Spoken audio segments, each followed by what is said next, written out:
In this lesson, we'll look at how to convert from one unit rate to another. Okay, so we're going to work through a few problems. Your method for figuring these out may differ from mine, okay? So you just have to latch onto a way that works for you. If you don't show any work, though, and you would get a wrong answer, recognize that I wouldn't be able to give you any partial credit because you can't explain your reasoning.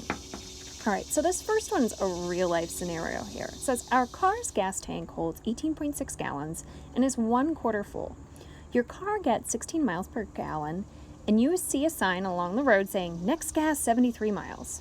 Your often wrong brother, who is driving, is sure you'll make it without running out of gas. What do you do? In other words, are you gonna run out or are you gonna make it? All right.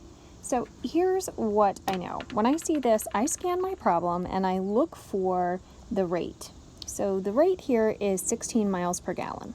Okay, so a rate has two different units. One's measuring distance here and one is quantity. So currently we get 16 miles per gallon. And I put 1 gallon, okay, so I have a number and a unit.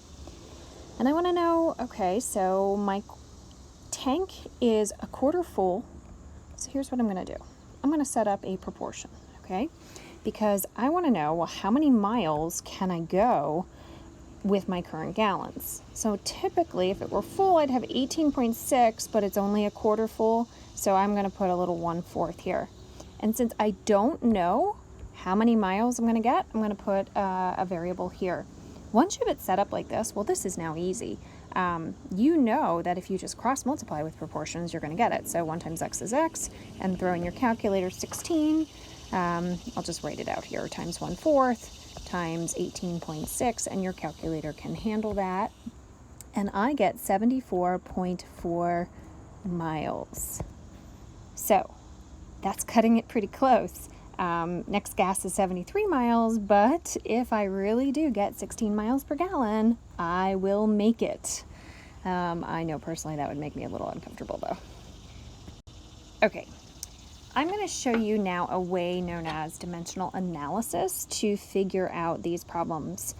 And one of the key parts to this is recognizing what a conversion factor is or a unit factor. And I just call it a disguised form of 1, which is why I got this kid dressed up in a costume. Okay, so 1's wearing a costume, and it's going to have, you take how two things are related. So there's 5,280 feet is equal to 1 mile. So if I put 1 in the numerator and 1 in the denominator, this is just a disguised form of 1. This is also a disguised form of 1. And the appropriate way that you use a conversion factor is going to depend on the rate that you're given. Okay, so another possible conversion factor would be, well, there's 4 quarts is equal to 1 gallon. Okay, so since these two things are equal, you could put 4 quarts over 1 gallon, or you could put the other way, 1 gallon over 4 quarts. All right, so let's put this into practice. What are the two possible conversion factors if 3 feet is equal to 1 yard? Pause and see if you can tell me. Hopefully this is what you came up with. So 1's in the numerator, the other's in the denominator. So let's figure out how we know which one to use. And it comes down to this. All right, here are my tips that you can look back at. You write down what you're given, and I always then write down what I'm looking for over here in the end. And I'm going to then multiply by some conversion factors, disguised form of 1. Sometimes you only need 1 conversion factor. Sometimes you'll need multiple. Depends on your scenario. I also just want to point out, if you are not good with having these, real life customary equivalencies memorized, I did put some on your note guide. It's certainly not an all-encompassing list, but it should help. All right, so the first one is, how do I convert 20 ounces to pounds? Some of you just know what to do. But if you don't, here's my tip. Write down what you're given. 20 ounces is what's given, OZ, and I want to convert that to pounds, to LB. So what do I do? Well, anytime I convert, I'm going to multiply by conversion factor, which is a fraction, a disguised form of 1. There are 16 ounces is equal to 1 pound. So what do I do? 1 goes on the top, 1 goes on the bottom. Here's how I know. I need the OZ to be on the bottom and the 1 pound on the top. Why does it have to be that way? Because the units, this is all about the units, need to be on the diagonal, or one in the numerator and one in the denominator. If I put this over 1, you'll see that's in the numerator.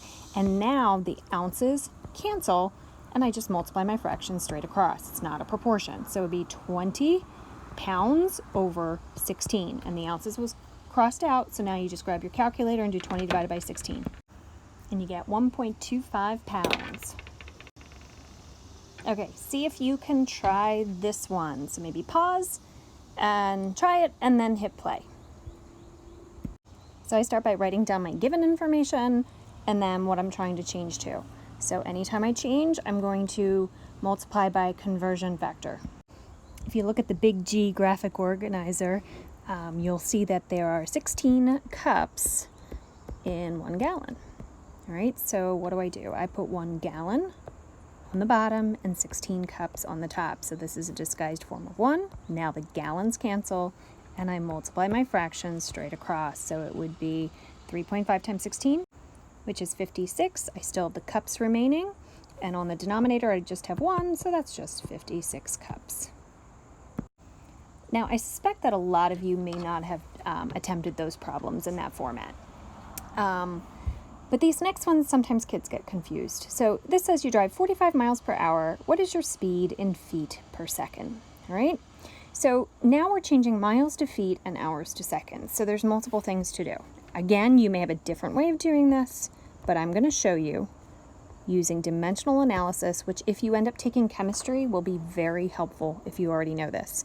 So I start with 45 miles over 1 hour. And I'm converting this, my end goal is to get it to feet per second. So I recognize that I have miles needs to be changed to feet and hours to seconds. It doesn't matter what you do first, all right? I'm going to choose to do miles to feet. So there are 5,280 feet in 1 mile. So the 1 mile has to go on the bottom, and the 5,280 feet has to be on the top. So that's one thing I'm going to multiply by, and the reason is these miles and these miles will cancel. Now, I'm going to multiply by another one with my eyes looking at the hours, okay? So hours, and I'm trying to change that to seconds. So there are 60 seconds in a minute and 60 minutes in an hour. So if I do 60 times 60, that's 3,600 seconds in an hour. So I need to put the 1 hour on the top because my hour has to be diagonal from this hour, so it cancels. And the 3,600 seconds on the bottom.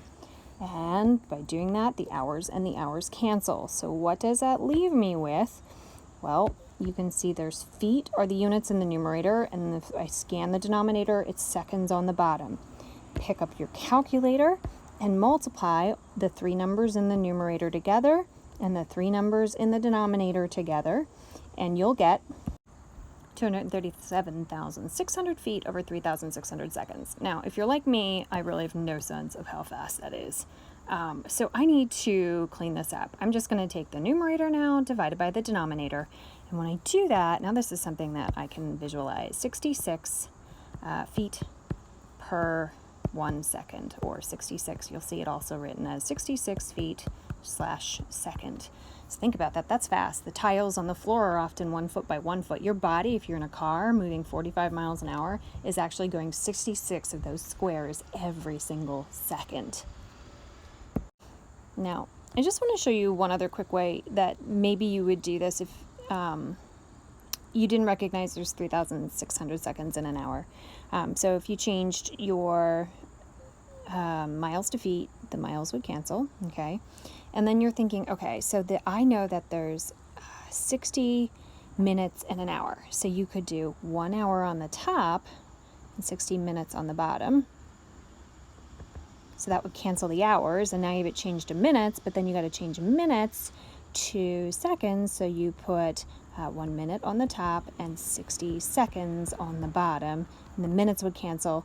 And you'll see then that you end up doing 60 times 60. So you'll get the same answer. So you just kind of latch on to which way you like better. Okay, so there's one more example here. A pool is leaking 2 quarts of water per second. How many gallons per hour is this? So think about why you might want to know this. You know, if you have a community pool that's leaking, is it more cost effective to just put a hose in the pool and kind of fill it up each day if it's a small leak? Or is this like a major leak that it's more economical to, you drain the pool, you pour some new concrete and you fix it? So I would like you to pause and try this on your own. Hit play when you need some help. So what do I do? Well, I look for my given information, my given rate, which is 2 quarts per 1 second. So I write that as a ratio, and I'm converting that to gallons per hour, and I write that over here on the end. And then I'm going to start converting. So it doesn't matter which one you do first. So I'm going to think about quarts to gallons. So there's 4 quarts in 1 gallon. So the 4 quarts has to be on the bottom, so the quarts are diagonal from one another, and the 1 gallon is on top. So quart and quart cancel. So I've got gallons where they need to be. Now I need to change seconds to hours. So we just thought about that a minute ago. 3,600 seconds in 1 hour. And so the seconds and the seconds cancel. So I've got my units where they need to be. Gallons are the only unit up top and hours on the bottom. I pick up the calculator. I multiply the numerator numbers together and the denominator numbers together and get 7,200 gallons per 4 hours. That's a lot per 4 hours, but how many per 1 hour? Take top divided by bottom is 1,800 gallons per hour. That is a significant leak. Okay, so this can be a challenging topic for learners. So if you have any questions at all, please reach out to your facilitator. And please move on and do some practice questions to make sure you've really got this.